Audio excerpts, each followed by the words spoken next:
Okay, so in regards to a boost leak from a Ram Ecodiesel engine, not on this truck, I'm just using this for demonstration purposes, but on another truck, I had a problem with a boost leak, and you could hear it, kind of a strong whistling, air rushing noise, kind of coming through the instrument cluster or the dash or underneath the steering column.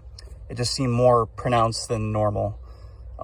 It caused a service electronic throttle message to come on the screen with the red, on the red lettering.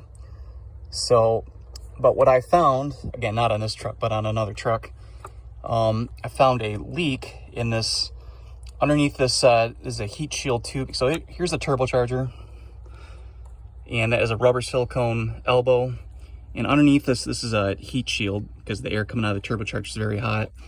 But underneath here, I found the tubing was just so degraded, and it's really mostly related to this oil coming through, and it caused, that tubing's not really meant for that long term. So once I took this entire tubing out and I unscrewed it right from, this is like a muffler or a silencer just to control noise, but undo this hose clamp here and take that tubing out, and you could see cracking or dry rotting. Work the tubing with your hands to inspect it, but on the truck in question, it was in very bad shape. So always a good idea, take this tubing off. It has, same as at the throttle body, it has a quick connect fitting. So you want to take a pick or a flathead screwdriver, pull up on this clip, the circlip or whatever you want to call it, and behind it is an O-ring which actually seals to it. Wiggle that off and right up here. So you want to kind of dislodge that clip and then wiggle that tubing off the turbocharger outlet. It's a little tricky, kind of a pain in the ass to do, but definitely doable.